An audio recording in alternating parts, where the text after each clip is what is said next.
Good morning, students. Myself Manoj Chotia from Raghunath Vidyalaya, Ratangad. Welcome to our new class. आज का अपना topic है, कल हमने वर्टिब्रेटा या कशेरुकी को दो भागों में विभाजित किया था, ग्नेथोस्टोमेटा और एग्नेथोस्टोमेटा। एग्नेथोस्टोमेटा का मतलब है जिसमें जबड़ा नहीं पाया जाता और ग्नेथोस्टोमेटा का मतलब है जिसमें जबड़ा पाया जाता है। और ग्नेथोस्टोमेटा को हमने दो भागों में विभाजित किया था, पीसीज और टेट्रापोडा। पीसीज का मतलब जिसमें पग पाए जाते हैं और पीसीज के अंदर अपने दो वर्ग थे, एक कॉन्ड्रिक्थिस और एक ऑस्ट्रिक्थिस। और इसी प्रकार एग्नेथोस्टोमेटा में अपना एक ही वर्ग था, साइक्लोस्टोमेटा। और टेट्रापोडा के अंतर्गत चार वर्ग थे, एम्फीबिया, रेप्टिलिया, एवीज और मिमिलिया। तो अपन शुरुआत करते हैं साइक्लोस्टोमेटा से। साइक्लोस्टोमेटा, इस वर्ग के सभी प्राणी कुछ मछलियों के परजीवी होते हैं। ठीक है, इसका मतलब इस वर्ग के सभी प्राणी क्या हो गए?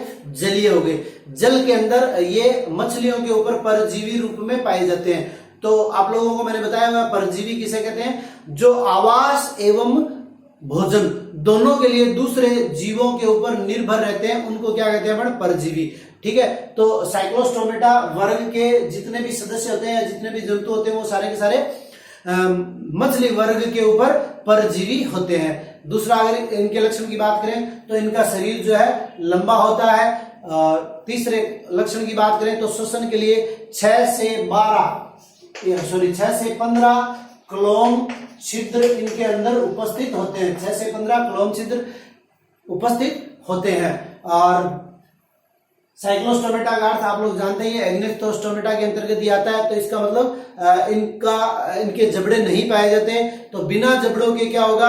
इनका मुख जो है वो चूसक तथा वृत्ताकार चूसक यानी होस्टोरिया, चूसने वाले अंग इनमें पाए जाएंगे। वृत्ताकार मुख होता है जिसमें चूसक पाए जाते हैं।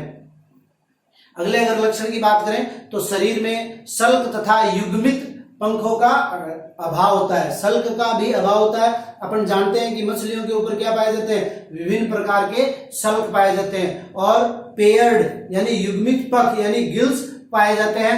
तो इनमें पेयर्ड गिल्स का भी क्या होता है? अभाव होता है। और कपाल की अगर अपन बात करें तो विकसित जो जंतु होते हैं उनमें कपाल कठोर होता है और अस्थियों का बना हुआ होता है। इन जंतुओं के अंतर्गत कपाल तथा मेरुदंड जो है वो उपास्थि का बना होता है। ठीक है, और परिसंचरण तंत्र जैसा कि अपन पढ़ते आ रहे हैं, आर्थ्रोपोडा को छोड़कर सभी के अंदर बंद प्रकार का परिसंचरण तंत्र पाया जाता है।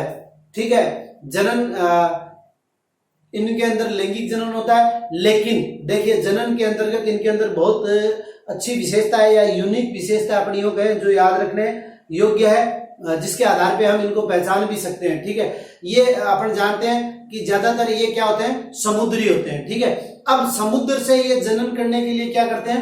अलवणीय जल में जाते हैं या फ्रेश वाटर में जाते हैं। और जनन करने के पश्चात जब ये नए ऑफस्प्रिंग को जन्म देते हैं तब इनकी मृत्यु हो जाती है। और फिर जो इनका लार्वा अवस्था होता है, जो जन्म लेता है, वह लार्वा अवस्था कायांतरण के पश्चात पुनः नदियों से समुद्रों के अंदर आ जाता है। ठीक है, तो इसको हम लार्वा कायांतरण भी कहते हैं। उदाहरण पेट्रोमाइजोन तथा मिक्सिन। उदाहरण क्या है? पेट्रोमाइजोन और मिक्सिन। तो ये हो गया अपना क्या? साइक्लोस्टोमेटा। उसके बाद में मैंने आपको बताया था कि जो ऑस्ट्रिक्थिस और कॉन्ड्रिक्थिस है, जो अपना सुपर वर्ग है पीसीज को दो भागों में विभाजित करते हैं, ऑस्ट्रिक्थिस और कॉन्ड्रिक्थिस। तो उनमें अपन क्या करेंगे? सिर्फ अंतर करेंगे। अंतर करते ही क्या होगा? एक तरफ ऑस्ट्रिक्थिस के लक्षण आ जाएंगे, एक तरफ कॉन्ड्रिक्थिस के लक्षण आ जाएंगे। नीचे उदाहरण लिख देंगे। तो अगर हमसे ऑस्ट्रिक्थिस के बारे में प्रश्न पूछा जाता है तो हम अंतर वाले ऑस्ट्रिक्थिस के जो लक्षण है वो उसमें लिख देंगे। और कॉन्ड्रिक्थिस के बारे में पूछा जाता है तो कॉन्ड्रिक्थिस के लक्षण लिख देंगे। तो देखिए दोनों में अंतर, कॉन्ड्रिक्थिस और ऑस्ट्रिक्थिस दो वर्ग है किसके?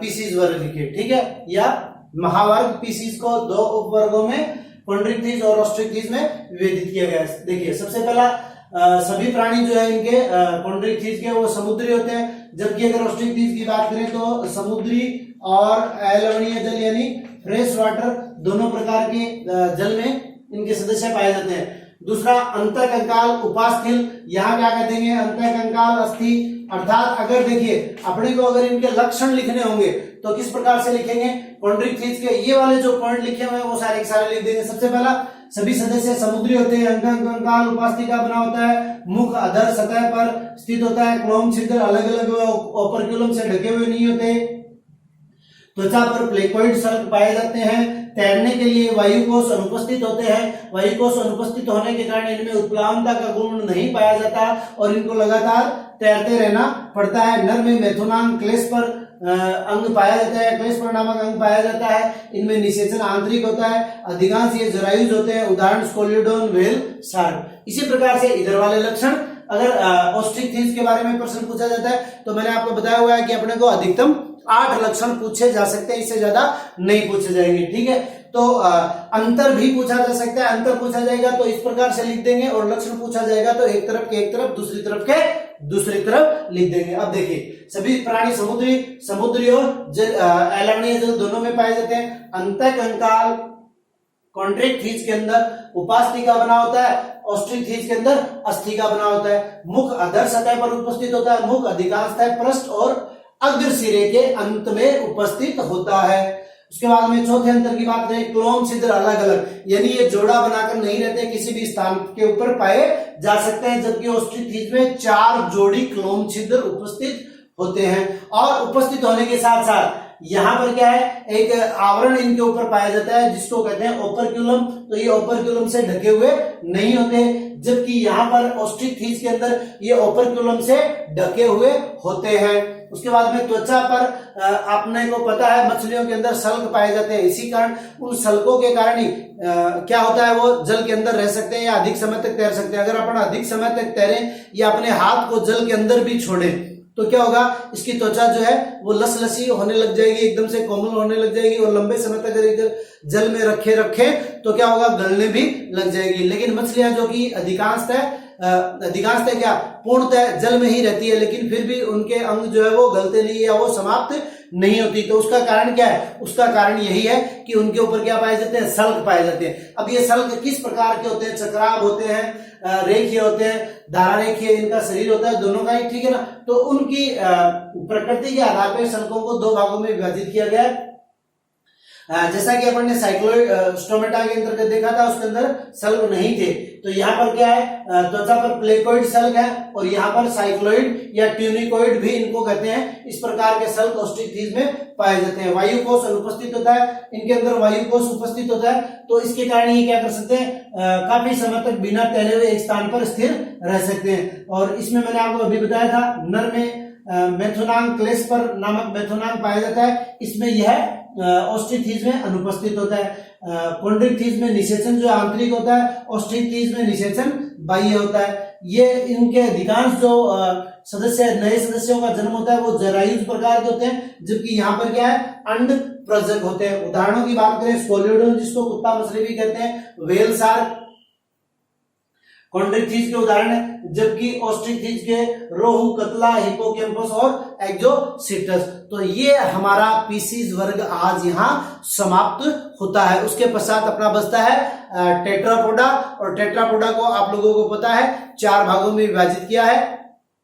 कौन कौन से, एम्फीबिया, रेप्टिलिया, एवीज और मेमेलिया। एम्फीबिया का मतलब क्या है, वे जंतु जो दोनों प्रकार के आवासों में रह सकते हैं, एम्फीबिया कहलाते हैं। उसके बाद में अगर अपन बात करें किसकी, रेप्टिलिया की, जो रेंग कर चलते हैं, ठीक है, जो सरक कर चलते हैं, सरीसृप कहलाते हैं। उसके बाद में एवीज की बात करें तो जितने भी पक्षी आप लोगों ने देखे हुए हैं वो सारे के सारे एवीज वर्ग में आते हैं, अर्थात जिनमें अपन बात करते हैं किसकी, टेट्रापोडा की, ठीक है, यानी इनमें 4 पैर पाए जाते हैं। तो यहाँ एवीज के अंतर्गत क्या होता है कि अगले जो 2 पैर हैं वो रूपांतरित हो जाते हैं किसमें, पंखों में। जिस प्रकार मनुष्य की अगर बात करें तो मनुष्य भी क्या है, एक टेट्रापोडा है, लेकिन इसके जो अगले दोनों पैर हैं वो किसमें रूपांतरित हो गए, हाथों में रूपांतरित हो गए। इसी प्रकार एवीज में इसके जो अगले दोनों पैर हैं वो रूपांतरित हो जाते हैं किसमें, पंखों में। और उदाहरण क्या हो जाएगा, जितने भी पक्षी आप लोगों ने देखे हैं, मोर है, तोता है, कौवा है, अब बात करते हैं मेमेलिया। मेमेलिया में मैंने आपको बताया था वे जंतु जिनमें 4 पैर पाए जाते हैं। अगर मनुष्य को छोड़ दें तो बाकी जितने भी है सदस्य, जैसे गाय है, भैंस है, ऊंट है, बकरी है, इन सब में क्या है 4 पैर पाए जाते हैं। लेकिन मनुष्य एक इस प्रकार का प्राणी है जिसमें पैर जो है वो हाथों के अंदर रूपांतरित हो गए। तो कल हम एम्फीबिया और अपना रेप्टिलिया के लक्षणों का अध्ययन करेंगे और परसों मेमेलिया और सरीसृप वर्ग के एविज वर्ग के लक्षणों का अध्ययन करेंगे। तो इसके साथ ही परसों हमारा ये चैप्टर समाप्त हो जाएगा। चलिए आज के लिए इतना ही, धन्यवाद।